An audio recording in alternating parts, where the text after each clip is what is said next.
강남 최고의 프라임 오피스 빌딩 38층. 통유리창 너머로 내려다 보이는 도시는 마치 장난감처럼 작고 반짝였습니다.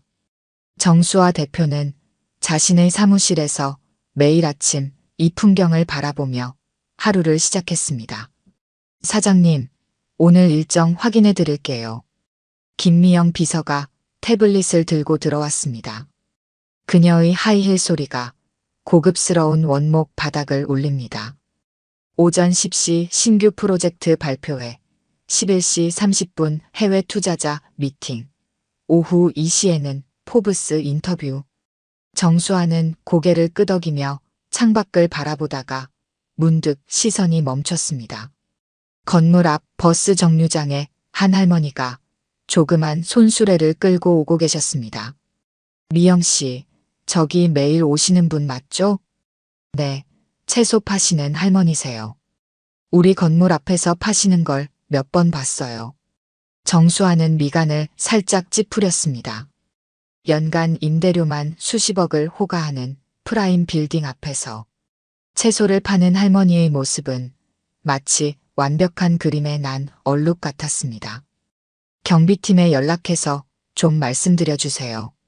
고객사 임원들도 자주 오시는데 건물 이미지가 좋지 않잖아요. 비서가 나간 후 정수아는 잠시 자신의 모습이 비치는 유리창을 바라보았습니다. 완벽하게 세팅된 단발머리, 명품 브랜드의 슈트, 그리고 절제된 미소까지. 36살의 나이에 IT 업계를 평정한 여성 CEO의 모습이 거기 있었습니다. 이야기를 계속하기 전에 구독과 좋아요 꾹 눌러주시고 매일 배달되는 사연 들어보세요. 알림 설정까지 해두시면 이야기가 올라오자마자 들으실 수 있답니다. 그럼 다시 이어가 보겠습니다. 드림테크놀로지. 그녀가 일궈낸 회사는 이제 직원만 300명이 넘는 중견기업으로 성장했습니다. 스마트시티 솔루션으로 시작해 이제는 AI, 빅데이터까지 영역을 넓혀가고 있었죠. 사장님, 신규 프로젝트 발표회 자료 검토해 주시겠습니까? 수석 개발자가 노크를 하고 들어왔습니다.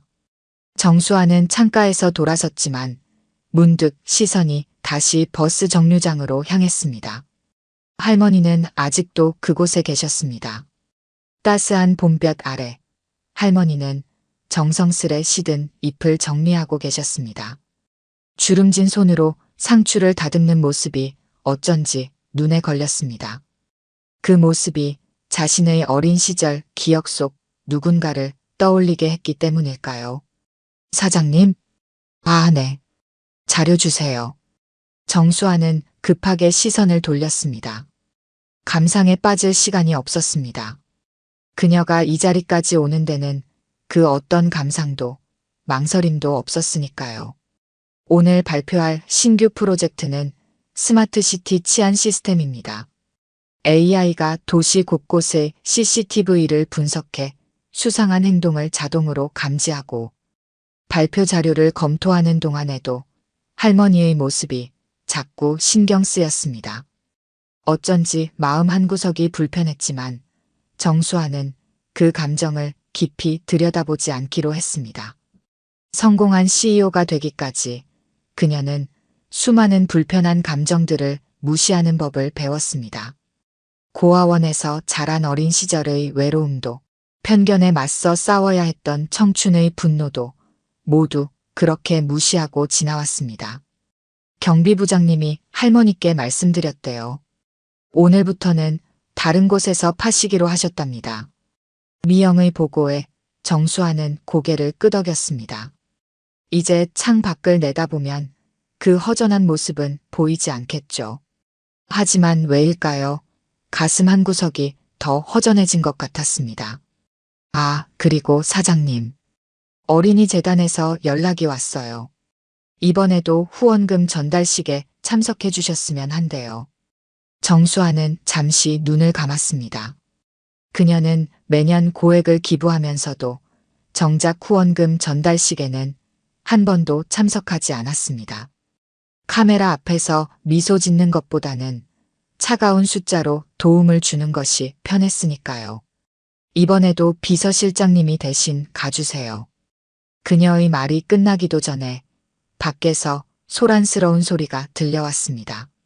무슨 일일까 창밖을 내다보니 경비원과 할머니가 실랑이를 벌이는 모습이 보였습니다.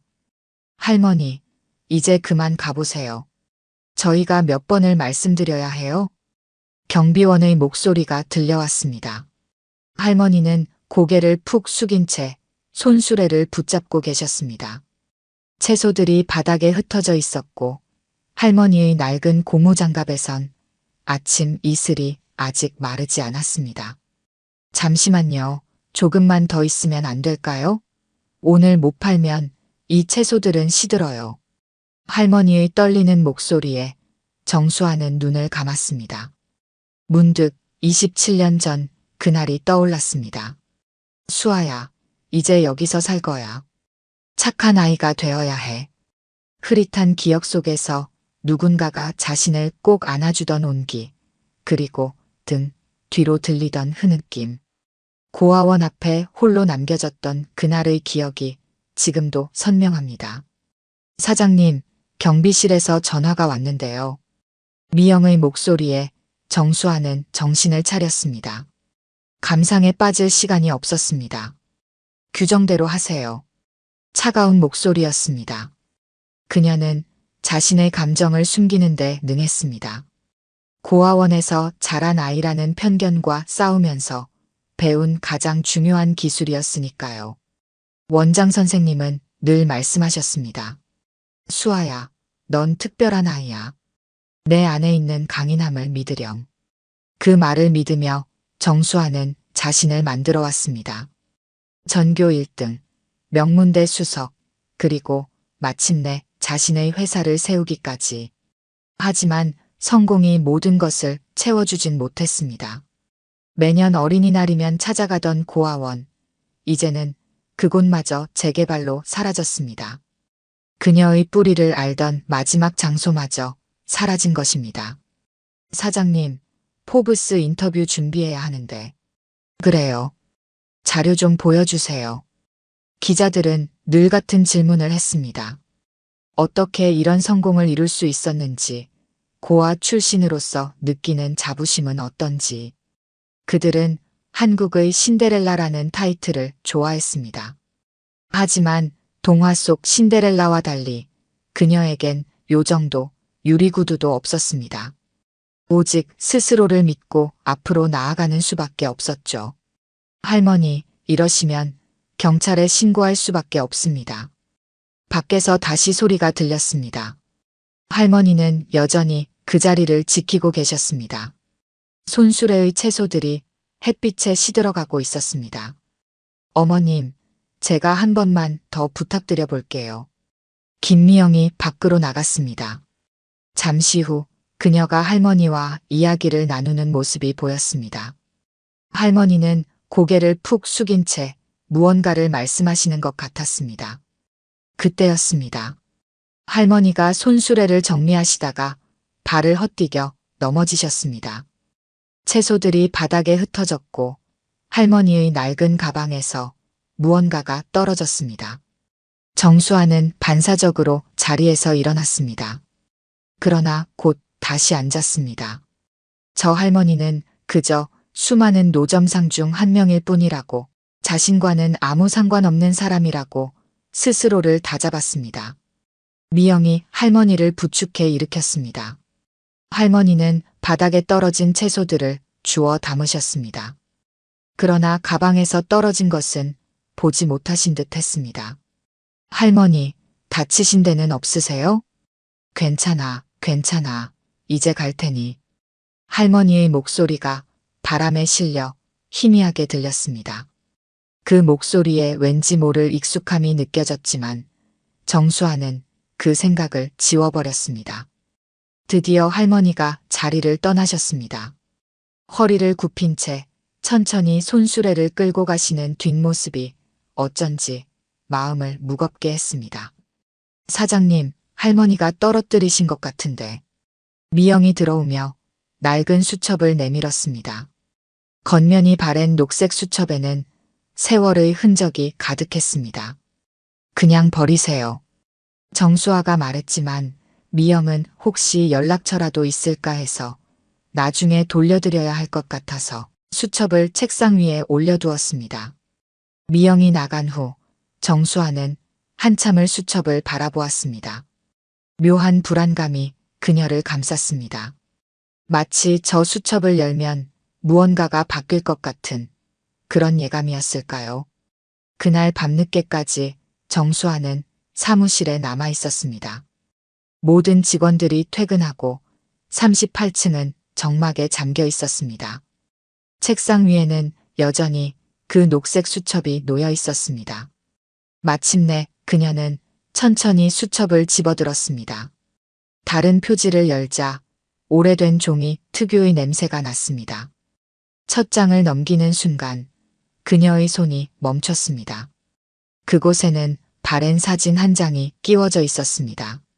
주름진 사진 속에는 갓난아기를 안은 젊은 여자가 있었습니다. 아기의 머리에는 작은 핑크색 리본이 달려 있었습니다. 정수아는 자신의 목에 있는 작은 점을 무의식적으로 만졌습니다. 사진 속 아기의 목에도 같은 자리에 점이 있었습니다. 떨리는 손으로 다음 장을 넘겼습니다. 1987년 3월 15일. 오늘도 수아를 안고 병원에 갔다. 의사는 수술이 시급하다고 했다. 하지만 돈이 없다. 보험도 안 되고 내 새끼 살려야 하는데. 정수아의 심장이 빠르게 뛰기 시작했습니다. 수아라는 이름이 자꾸 눈에 들어왔습니다. 3월 20일. 결심했다. 수아를 살리기 위해서라면 고아원에 맡기는 수밖에 없다. 입양되면 수술받을 수 있다고 했다. 엄마가 미안해. 정말 미안해. 글씨가 번져 있었습니다. 눈물 자국이었을까요? 4월 1일. 오늘 수아를 떠나보냈다. 마지막으로 안아보고 싶었는데 그러다 마음이 약해질까봐 뒤도 돌아보지 못하고 도망치듯 왔다. 내 새끼야. 엄마가 너무 미안해. 정수아는 숨을 깊게 들이마셨습니다. 머릿속이 하얗게 변했습니다. 수첩은 계속되었습니다. 1988년 4월. 오늘도 고아원 담장 밖에서 수아를 봤다. 건강해 보여서 다행이다. 수술도 잘 끝났다고 한다. 멀리서라도 보니 마음이 놓인다. 1995년. 수아가 초등학교에 입학했다. 멀리서 교복 입은 모습을 보았다. 똑똑한 아이라고 한다. 당연하지. 우리 수아는 어릴 때부터 영특했으니까. 페이지를 넘길 때마다 정수아의 손이 더 떨렸습니다. 수첩에는 그녀의 인생이 기록되어 있었습니다. 고등학교 졸업, 대학 입학, 창업, 그리고 2024년 2월 드디어 수아를 찾았다. 신문에서 봤다.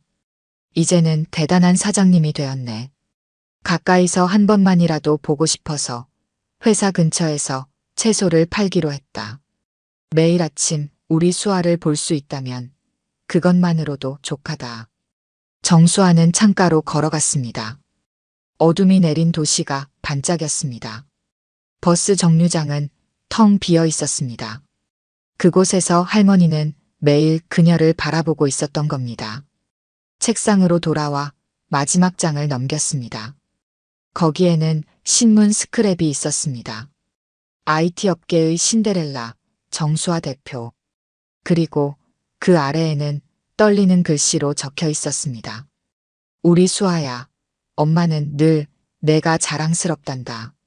하지만 엄마라고 불러달라고 할 자격은 없지. 그저 멀리서 바라보는 것으로 만족해야지. 정수아는 의자에 털썩 주저앉았습니다. 눈물이 볼을 타고 흘러내렸습니다. 27년간 가슴에 담아두었던 모든 감정이 한꺼번에 터져나왔습니다. 창밖으로 비가 내리기 시작했습니다. 버스 정류장의 차가운 의자가 비에 젖어갔습니다. 할머니는 지금 어디에 계실까요? 그 비를 맞으며 집으로 돌아가고 계시진 않을까요? 정수아는 핸드백을 집어들었습니다. 이제는 알았습니다. 왜 그 목소리가 그토록 익숙했는지, 왜 그 눈빛이 그토록 가슴을 아프게 했는지. 그녀는 서둘러 사무실을 나섰습니다. 할머니를 찾아야 했습니다. 27년 전 그녀를 살리기 위해 자신의 전부를 포기했던 그 사람을.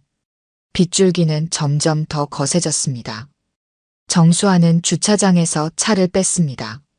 하지만 어디로 가야 할지 몰랐습니다. 수첩에는 주소가 적혀 있지 않았고 이름조차 알 수 없었습니다. 김미영 비서에게 전화를 걸었습니다. 사장님, 이렇게 늦은 시간에 무슨 일이세요? 혹시 그 할머님에 대해 아는 거 있나요? 미영은 잠시 망설이다 말했습니다. 아까 제가 할머님께 여쭤봤어요. 매일 사모시장에서 채소를 떼오신대요. 사모시장. 정수아는 핸들을 돌렸습니다.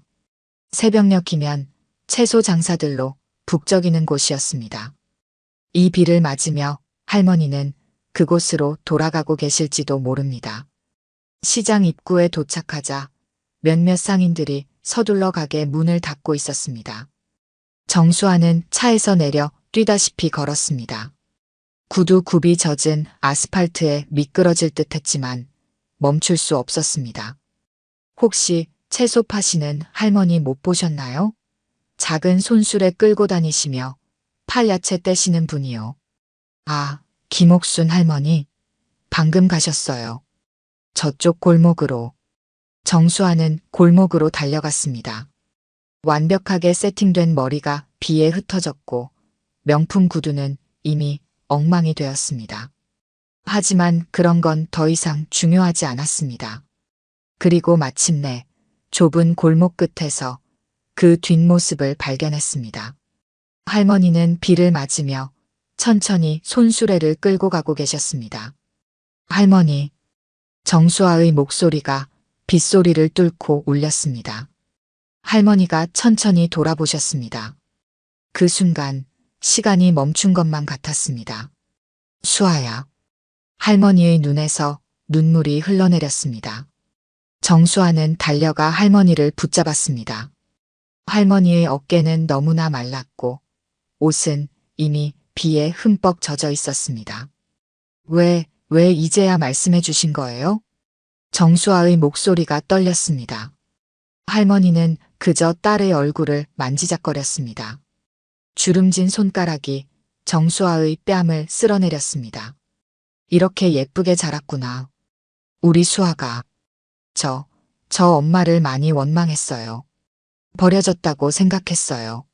하지만 정수아는 주머니에서 수첩을 꺼냈습니다. 비에 젖지 않게 품에 꼭 안고 있던 것이었습니다. 이제 알아요.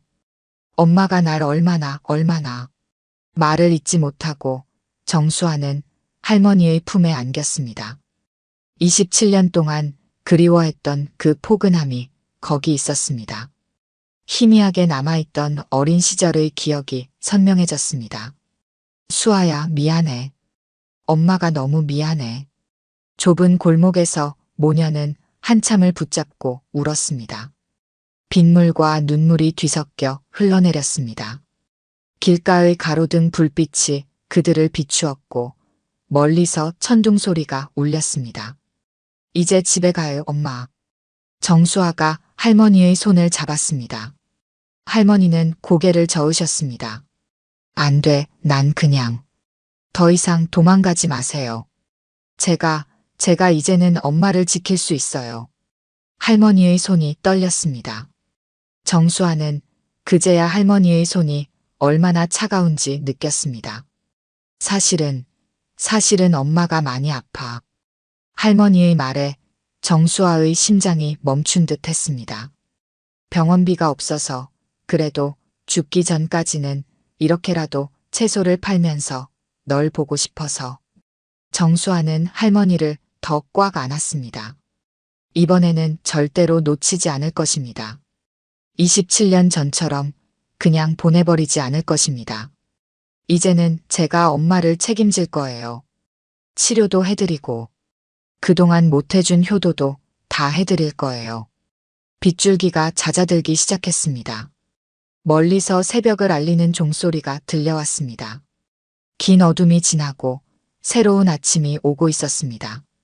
6개월이 지났습니다. 드림 테크놀로지 38층 사무실의 풍경이 달라져 있었습니다. 차가운 대리석 벽면 대신 따뜻한 원목 패널이 들어섰고 로비에는 작은 텃밭이 생겼습니다. 수아야, 이거 좀 봐. 상추가 잘 자랐지? 김옥순 여사가 텃밭에서 상추를 가꾸고 있었습니다. 항암 치료로 잃었던 머리카락이 이제 새하얗게 돋아나 있었습니다. 와, 엄마가 가꾼 상추는 역시 다르네요. 정수아는 엄마 곁에 쪼그려 앉았습니다. 직원들은 이제 김 여사를 드림 텃밭 관리자라고 부릅니다. 회사 구내식당의 채소는 모두 이곳에서 자란 것들이었습니다. 사장님, 이사회 시작할 시간입니다.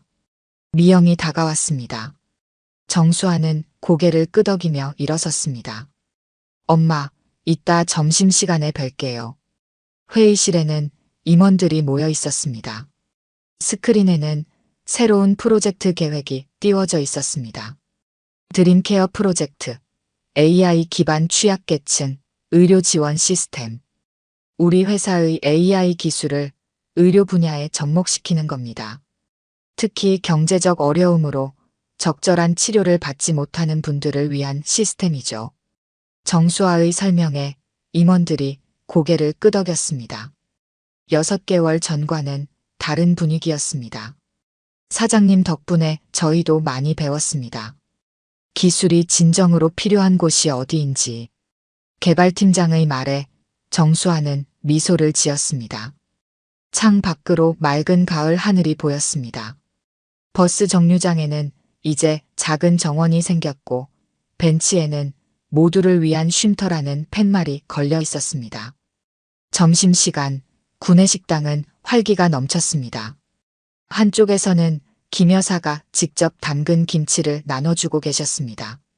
이모님, 이 김치 덕분에 저희 회사 분위기가 완전히 달라졌어요.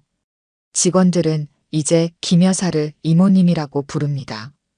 처음에는 어색해 하시던 분들도 이제는 자연스럽게 인사를 나눕니다. 수아야. 네, 엄마. 너 요즘 행복하니? 정수아는 잠시 생각에 잠겼습니다. 이전의 차갑고 완벽했던 날들과 지금의 따뜻하고 어쩌면 조금은 어수선한 날들. 네, 정말 행복해요. 이제야 진짜 성공이 뭔지 알 것 같아요. 해질 무렵 정수아는 엄마와 함께 퇴근길에 올랐습니다. 버스 정류장 벤치에 잠시 앉아 노을을 바라봅니다. 엄마, 그때는 여기서 얼마나 추우셨어요? 이제는 안 춥다. 우리 딸이 이렇게 따뜻하게 해주는데. 정수아는 엄마의 손을 꼭 잡았습니다. 버스 정류장에 멈춰선 버스에서 사람들이 내립니다. 피곤한 얼굴들이지만 작은 정원을 보며 미소 짓습니다. 이제 가볼까요? 오늘은 제가 엄마 좋아하시는 된장찌개 끓여드릴게요. 두 사람이 일어섰습니다. 노을이 건물 유리창에 반사되어 도시 전체가 황금빛으로 물들어갑니다. 맞은편 빌딩 전광판에 회사 광고가 비춰집니다. 기술로 만드는 따뜻한 세상 마이너스 드림 테크놀로지. 정수아는 빙그레 웃었습니다. 이제야 진정한 꿈을 꾸게 된 것 같았습니다. 차가운 성공이 아닌 따뜻한 행복을 만드는 꿈을. 엄마, 우리 이제 집에 가요.